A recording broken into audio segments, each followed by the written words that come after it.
नमस्कार साथियों। बाबा साहब ने एक बार बहुत पीड़ा के साथ कहा था, मुझे पढ़े लिखे लोगों ने धोखा दिया है। जिस इंसान ने इस देश को संविधान दिया, जिसने शिक्षा को मुक्ति का हथियार बताया, वही इंसान ऐसा कहने पर मजबूर क्यों हुआ? इस सच्चाई को पूरी तरह से हम समझने की कोशिश करेंगे कि बाबा साहब ने ऐसा क्यों कहा था। दोस्तों, डॉक्टर अंबेडकर जब ब्रिटिश सरकार में श्रम मंत्री थे, यानी कि 1943 में, तो उन दिनों सरकार ने हमारे समाज के उत्थान के लिए कई नियम उपनियम बनाए, लेकिन किसी पर भी अमल नहीं हुआ। सर्विसों में हमारे शिक्षित लोगों की आयु में 3 साल की बढ़ोतरी की छूट दी गई। साथ ही उनकी योग्यता को कम करने का भी विचार भी किया गया। नियुक्तियों में रोस्टर प्रणाली भी लागू की गई। परीक्षा फीस भी 1/4 रखी गई। लेकिन ये सभी बातें कागजी कार्यवाही ही बनकर रह गई।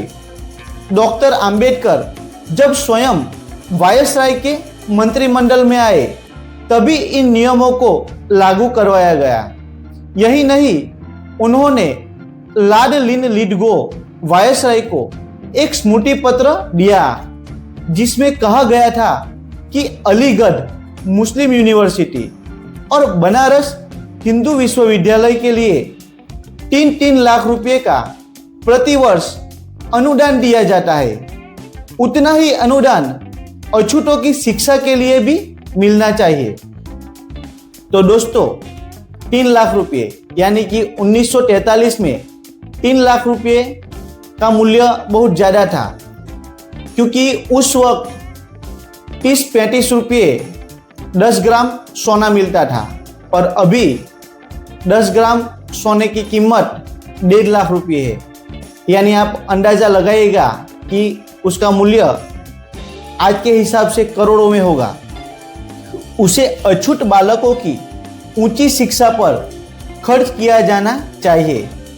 इस पर लॉर्ड लिन लिथगो उस अनुदान को देने के लिए तैयार हो गए। लेकिन उन दिनों अछूतों का हिंदू और मुसलमानों के भांति अपना कोई विश्वविद्यालय नहीं था। इसलिए रकम को अछूतों की प्राइमरी शिक्षा पर खर्च किए जाने की व्यवस्था की गई। इस बात जानकर डॉक्टर अंबेडकर स्वयं लॉर्ड लिन लिथगो से मिले। उन्होंने कहा, प्राइमरी स्कूलों की व्यवस्था म्युनिसिपल बोर्ड और डिस्ट्रिक्ट बोर्ड करते हैं, इसलिए इस धन को प्राइमरी शिक्षा के लिए आवश्यक नहीं है। इसको अछूतों की उच्च शिक्षा पर खर्च किया जाए। लॉर्ड लिन लिथगो ने बाबा साहब की इस बात को मानकर उस धन को मैट्रिक और मैत्रोत्तर शिक्षा की बात कही। इस पर बाबा साहब ने पूछा, क्या मैं 500 ग्रेजुएट के बराबर नहीं हूं क्या? वायसराय ने कहा, निसंदेह आप है। तभी बाबा साहब ने कहा, तब फिर आप क्लर्कों की फौज क्यों बना रहे हैं? मेरे जैसे अन्य व्यक्ति को तैयार क्यों नहीं करते? अछूत बालकों को ऊंची शिक्षा पाने के लिए विदेश में भेजने की व्यवस्था करने में इस धन को लगाए, जिससे उनको उच्च शिक्षा तो मिलेगी ही, उनका सोच विचार का ढंग भी बदल जाएगा। विदेशों का समानता का व्यवहार उनमें निज सम्मान भी पैदा करेगा। यदि मैं स्वयं ऊंची शिक्षा पाए हुए नहीं होता, तो मुझे वायसराय की काउंसिल में नहीं लिया जाता। बाद में बाबा साहब ने कहा, मैं चाहता हूं कि मेरे समाज में मेरे जैसे शिक्षित व्यक्ति हो। लॉर्ड लिन लिथगो डॉक्टर अंबेडकर की बातों से बहुत प्रभावित हुए। उन्होंने वह अनुदान विदेश के विश्वविद्यालयों में योग्य अछूत छात्रों को शिक्षा पाने के लिए देना और व्यय करना स्वीकार किया। बाबा साहब के इस प्रयत्न के फलस्वरूप 16 छात्रों को विदेश में उच्च शिक्षा पाने के लिए भेजा गया। वह उनकी महत्वपूर्ण उपलब्धि थी। इस योजना के तहत 16 छात्र इंग्लैंड गए थे। दल के छात्रों के नाम हम क्रमशः जानेंगे।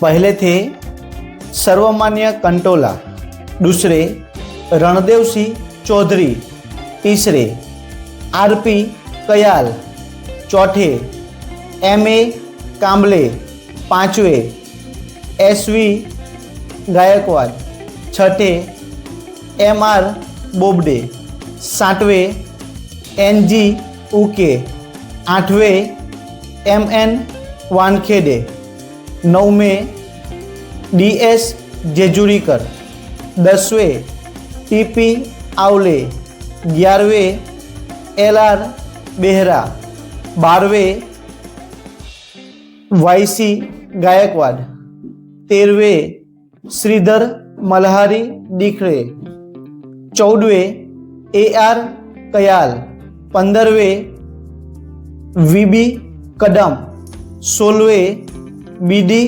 खोबड़ागडे। यानी कुल मिलाकर 16 छात्रों को इंग्लैंड उच्च शिक्षा पाने के लिए भेजा गया।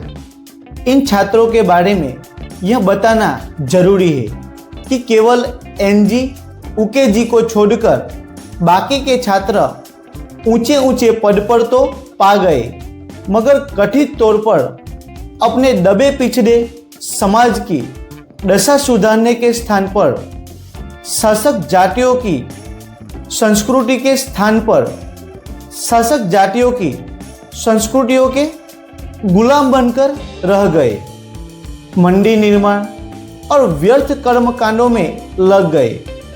इसीलिए बाबा साहब को इन छात्रों की काली करतूत देखकर दुखी मन से कहना पड़ा था कि मुझे पढ़े लिखे लोगों ने धोखा दिया। दोस्तों, बाबा साहब का यह कथन सभी पढ़े लिखों पर नहीं बल्कि उन पर था जिन्होंने समाज के नाम पर लाभ तो लिया लेकिन समाज को कुछ लौटाया नहीं, जिन्होंने मनुवादी व्यवस्था को चुनौती देने की जगह उसी में अपनी जगह बना ली। दोस्तों, यह वीडियो सिर्फ इतिहास नहीं है। आज सवाल यह है, क्या आज का पढ़ा लिखा बहुजन अपने समाज के प्रति जिम्मेदार है? क्या हम संविधान, शिक्षा, बराबरी की लड़ाई आगे बढ़ा रहे हैं? अगर नहीं तो बाबा साहब का यह वाक्य आज भी हम पर लागू होता है। दोस्तों, बाबा साहब ने हमें डिग्री नहीं दायित्व दिया है। अगर आपको यह वीडियो सोचने पर मजबूर करता है तो इसे लाइक कीजिए, बहुजन साथियों को शेयर कीजिए और कमेंट में लिखे जय संविधान। हम फिर मिलेंगे संविधान, संघर्ष और सम्मान की नई बात के साथ।